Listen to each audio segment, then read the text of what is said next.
Hey, it's Thursday, January the 8th, 2026. My name is Tom, and this is your Ready Core Daily Brief. On today's show, knowing your risks is just the start. Now it's time to connect them to practical steps that build capability. Let's get started. This is your AmCon Daily Sit Rep for January the 8th, 2026. Up first today, police departments nationwide are experimenting with AI programs that draft police reports by analyzing body cam footage. However, a recent incident raised concerns when an AI-generated report bizarrely stated that an officer turned into a frog with a magic book granting wishes. The error was attributed to the AI confusing a background movie with the actual incident. This highlights the risks in relying on AI for critical legal and emergency services documentation and the need for careful human review. In other news, a 21-year-old Texas man, John Michael Garza Jr., has been federally charged with attempting to provide material support to ISIS.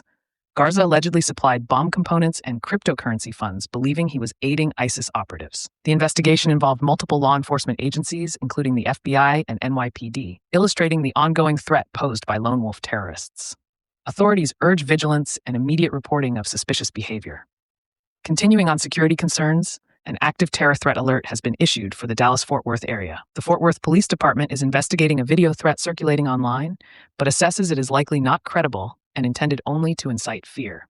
Precautionary measures, including increased monitoring of public spaces and schools, are in place. Citizens are reminded to stay alert and report any suspicious activities.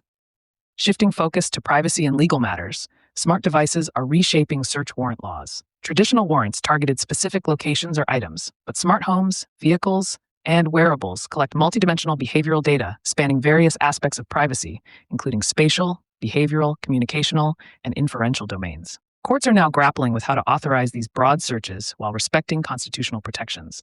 This evolving landscape demands careful oversight. Turning to public safety, there is potential for violent protests in the south side of downtown Minneapolis over the next several days. Nationwide protests continue on various issues, with organizers urging situational awareness and precaution. Residents are advised to avoid protest areas when possible and report suspicious activity promptly. Today's weather forecast calls for impactful snow from southeastern Colorado into New Mexico Thursday night through Friday. The upper Midwest and Great Lakes also face snow Friday night into Saturday. Flash flooding and severe weather threats are expected across the lower Mississippi and Tennessee valleys on Friday. Record warmth will affect much of the southeast to the Ohio Valley, driving severe thunderstorms and heavy rainfall. Travelers should prepare for potentially hazardous conditions due to storm systems influencing the nation this weekend. Looking ahead on the calendar, there are several upcoming events of interest. The Broward County, Florida chapter monthly meetup will be held January 13th at Markham Park in Sunrise, Florida. The RCNWFL Winter Camp is scheduled for January 15th to 18th at Sand Pond Campground in Ebro, Florida. The third annual Illinois Winter Camping event takes place January 16th to 18th at Starved Rock State Park Campground in Oglesby, Illinois. The Oklahoma Ready Corps January meeting will be held on January 22nd at Rudy's in Norman, Oklahoma. The Southeast Regional Winter Field Day exercise is planned for January 24th and 25th in Tupelo, Mississippi.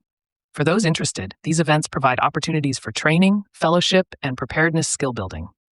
Members can access the American Contingency Members-Only site to get the full report and more in-depth analysis of today's stories, along with practical preparedness tips, training opportunities, and resources to help you, your family, and your neighborhood stay crisis ready. After finishing up their risk rankings, the Johnsons realized something interesting. Almost every disruption, whether it's a storm, an outage, or supply shortage, had the same effects. They didn't need a new plan for every event. They needed to connect the dots between problems and solutions. Once they saw the pattern, preparedness stopped feeling endless and started feeling manageable. Once you've identified your top risks and their impacts, the next step is to bridge the gaps, to link each risk to the preparedness category it touches. Here's how it looks in practice. For example, power outage is energy, lighting, communications. Evacuation is mobility and recovery. Water contamination is food and water. Medical emergency is health and medical. Job loss or income stress. Income and economics.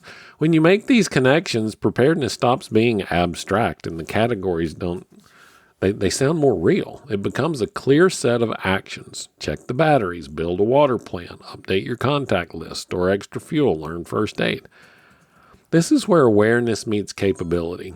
You're no longer just identifying problems, you're building the systems that solve them. Preparedness is simply closing the space between what could happen and what you can do about it.